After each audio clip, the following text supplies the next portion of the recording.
You can kill the light, you can draw the blind. My heart settled down, I want to you like that. Then you stay a while, keep me right. Perkenalkan, nama saya Devi Warman dari Prodi Pendidikan Geografi Universitas Muhammadiyah Mataram.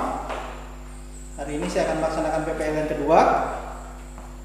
Jadi untuk pelaksanaan PPL yang kedua dari set RPP yang kedua mengenai materi tentang perairan darat dan aliran sungai.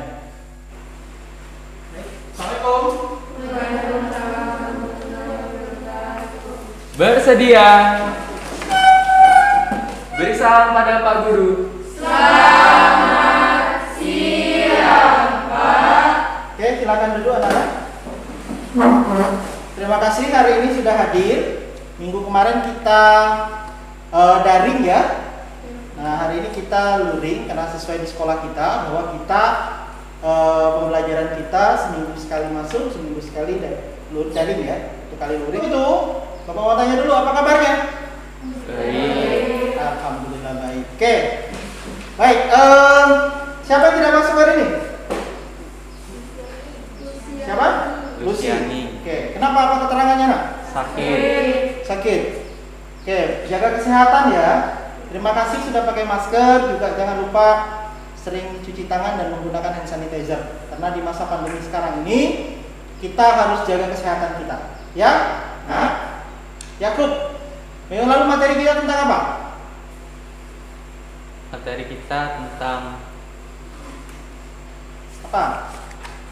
Wah, Yakub lupa. Oke, Linda?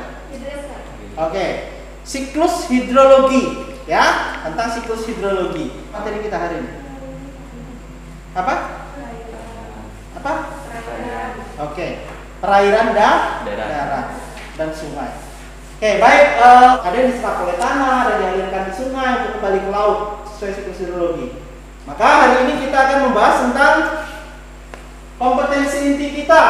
Kompetensi inti untuk hari ini adalah mengamalkan dan menghayati ajaran agama yang dianut, berperilaku jujur, disiplin, santun, peduli, gotong royong, kerjasama, dan toleransi.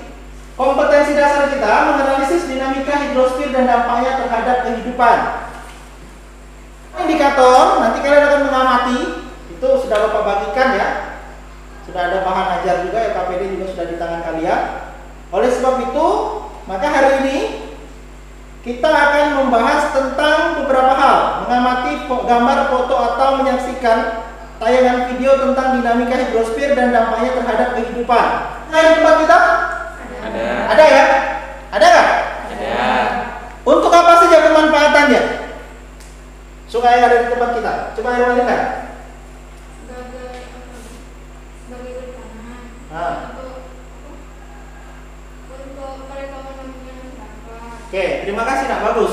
Nah, jadi yang akan kita bahas adalah berdasarkan sungai ya, berdasarkan sumber airnya, berdasarkan arah alirannya, pola aliran sungai, berdasarkan struktur geologinya dan manfaat sungai. Nah, pengertian sungai itu sendiri, coba dibaca Septi. Sungai adalah aliran air tawar melalui suatu saluran menuju laut, danau atau sungai lain yang lebih besar. Air sungai dapat berasal dari gletser, danau yang meluap atau mata air pegunungan. Dalam perjalanannya, aliran air sungai mempunyai 3 aktivitas, yaitu melakukan erosi, transportasi, dan sedimentasi. Oke, terima kasih. Coba dibaca Yakub. Berdasarkan struktur geologi, sungai dibagi menjadi sungai antecedent, yaitu sungai yang tetap mempertahankan arah aliran airnya walaupun ada struktur geologi atau batuan yang melintang. Yang kedua, sungai epigenesa, sungai yang terus-menerus mengikis batuan yang dilaluinya sehingga mencapai bentuk batuan induk. Berikutnya sungai obsekuen adalah sungai yang aliran airnya berlawanan dengan sungai konsekuen. Jadi berlawanan. Kalau kalian pernah lihat sudah ke arah Cigiri, Itu seakan-akan sungai itu kan hulunya ke arah sana. Ada yang jembatan yang kecil sebelum simpang BP 1 itu. Padahal sungainya Sungai Jenggalo inilah kan ke sana muaranya. Tapi yang di sana itu seakan-akan berlawanan. Kemudian rektangular adalah pola aliran yang membentuk sudut siku-siku ditemukan di daerah patahan Program-based learning, ya, pembelajaran program-based learning. Jadi nanti kalian akan berdiskusi sebagai prasarana transportasi merupakan sumber air untuk irigasi. Benar nggak itu digunakan untuk irigasi persawahan, ya? Kemudian digunakan untuk membangkit tenaga listrik di Asahan. Kita dalam di Sungai di Bengkulu dites ya, di perbatasan Kepahyang dengan Bengkulu Tengah. Nah, namanya tubing. Di Bengkulu ada, di Sungai Rindu Hati. Sungai Rindu Hati di Bengkulu Tengah. Di sana sudah dimanfaatkan. Kalian silakan diskusi. Itu LKPD sudah memmakasihkan. Karena kita masa pandemi, maka diskusinya berpanjang ke belakang saja, tidak sama kelompok ya. Nanti boleh kalian saling tanya-tanya. Ya. Dari LKPD, lembar kerja siswa itu sudah ada untuk diskusi. Silakan kalian lakukan diskusi, tidak harus berdekatan, tetap jaga jarak ya. Karena kita di masa pandemi. Jadi silakan diskusikan, boleh bersuara anak tapi tertib. Silakan. Yakub ke bagian apa? Kelompoknya? Ke bagian rawa. Rawa. Oke, silakan. Untuk kelompok Hermalinda? Danau. Ini yang bertiga? Pola aliran sungai, Pak. Oke, kalian nanti boleh berdiskusi misalnya contoh sungai. Apa? Manfaatkan untuk apa? Boleh ditambahkan ya. Kemudian untuk kelompok ini Yakub, silakan berdiskusi tentang apa tadi? Rawa. Ya, rawa itu bisa dimanfaatkan untuk apa saja. Ya. Kemudian kelompoknya Hermalinda tentang apa tadi, Nak? Danau. Jadi nanti manfaatnya ya, manfaat danau. Kemudian ada buku paket kalian. Silakan gunakan handphone kalian untuk mencari materi yang berhubungan dengan materi pembelajaran kita hari ini, yang berhubungan dengan diskusi kelompok, ya. Baik, jangan nempel-nempel, corona. Oke. Maju sini, maju. Oke, baik, silakan disampaikan hasil presentasi kelompok Yakub. Selamat pagi teman-teman. Di sini kami berdua akan menyampaikan hasil diskusi kami mengenai rawa. Jadi rawa terbagi menjadi beberapa jenis, antara lain rawa pinggiran, yaitu rawa yang berada di sekitar aliran sungai. Yang kedua, rawa payau yang terdapat di muara sungai. Di sini rawa memiliki manfaat sebagai pelindung ekosistem, dijadikan sebagai lahan permukiman, lahan pertanian tanaman air, sumber bahan bakar, sumber konsumsi, sarana meditasi, dan sarana rekreasi. Selanjutnya kami akan bahas tentang air tanah yang akan disampaikan oleh teman kami nanti. Air tanah dibedakan berdasar letaknya. Ada 4, yaitu air tanah dangkal atau air tanah bebas. Groundwater, air tanah jenis ini terletak pada lapisan seperti belum air atau pada lajur kritik dan akuifer. Kita mau mulai memberikan pertanyaan. Oke, bagus. Hermalinda, silakan. Rawa bisa dijadikan sebagai sawah. Oke. Jadi rawa juga dapat dimanfaatkan sebagai lahan pertanian, misalnya bercocok tanam tanaman seperti padi, menjadikannya sebagai persawahan. Oke, bagus. Kasih tepuk tangan. Nah, ini sudah ada dari rumah tulis rawa bisa jadi lahan permukiman. Baik, kelompok yang kelompoknya Hermalinda, silakan maju. Kelompok ini membahas tentang apa? Danau. Oke, silakan. Assalamualaikum warahmatullahi wabarakatuh. Sudah, klasifikasi danau adalah danau vulkanik. Terus ada di daerah Bengkulu. Kemudian jenis danau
keluarga. Kalian kalau hari Minggu sering main ke danau Linda Sasuda itu berekreasi, ya? Oke, bagus sekali. Kasih tepuk tangan dulu buat kita semua.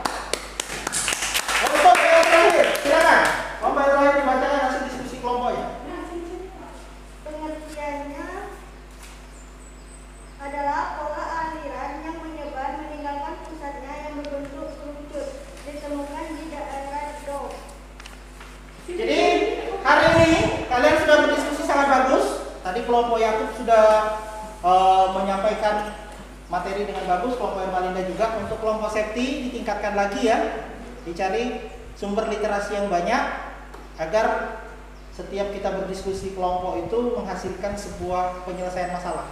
Jadi kegiatan pembelajaran pada hari ini kita akan menyimpulkan apa itu. Jadi yang pertama, kita perairan darat itu terdiri dari danau, rawa, dan sungai. Yang masing-masingnya, kalau kita melihat dari konsep pendekatan geografi, apa pendekatan geografi ada 3 ya, lingkungan, wilayah. Nah, sesuai dengan pendekatan geografi, maka misalnya tadi dicontohkan rawa, ternyata bisa dimanfaatkan sebagai lahan pemukiman, rekreasi, lahan pertanian, ya, bahkan lahan gambut di Kalimantan itu rawa banyak dimanfaatkan untuk lahan perkebunan besar, ya kan? Benar kan? Nah, berikutnya danau. Danau itu ternyata sekarang sudah banyak dijadikan sebagai tempat pariwisata. Jadi kesimpulannya, perairan darat itu bagaimana kita memanfaatkannya, bagaimana kita menjaga sungai kita agar tetap lestari, bagaimana kita menjaga danau kita untuk tidak terkena polusi, ya kan? Untuk tidak mengalami kerusakan lingkungan. Boleh membangun sebagai sarana transportasi di sungai misalnya. Kemudian boleh membuat danau itu sebagai tempat rekreasi, tapi harus memperhatikan analisis mengenai dampak lingkungan. Minggu depan kita akan membahas tentang materi yang terakhir di semester ini. Kita akan membahas tentang materi perairan laut dan potensinya. Perairan laut dan potensinya. Ya, Septi, minggu depan? Perairan laut dan potensinya. Oke. Mudah-mudahan kalian tetap jaga kesehatan, tetap jaga imun kalian, makan makanan yang bergizi, ya.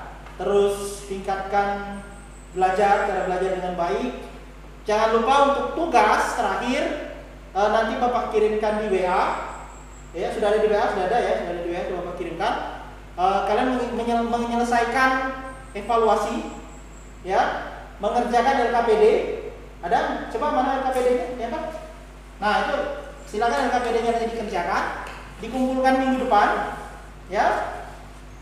Pada saat kita belajar luring kembali, dan kemudian ada pertanyaan tentang tugas? Tidak. Jelas, Yakob? Jelas. Nadia? Jelas. Oke, baik. Jadi untuk mengakhiri kegiatan kita pada hari ini, silakan dipimpin doa oleh Septi.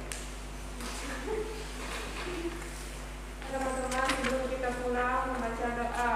Doa mulai.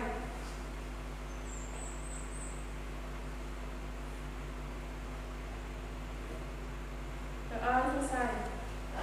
Mudah-mudahan kalian sehat selalu. Jangan lupa belajar karena kita sebentar lagi akan melaksanakan ujian akhir semester. Kehadiran juga dijaga dengan baik, baik yang luring maupun daring. Jadi minggu depan kita apa? Daring ya? Ya. Bagian kalian minggu depan kalian akan daring dan kelas yang satunya akan luring. Baik, Bapak akhiri sampai di sini. Kalau tidak ada pertanyaan tentang materi? Tidak. Jelas ya? Jelas. Jadi kalau ditanya tentang danau, sungai, sampai pemanfaatannya kalian juga bisa mengerjakannya. Lebih dan kurang Bapak mohon maaf. Assalamualaikum warahmatullahi wabarakatuh. Sampai jumpa lagi. Dah.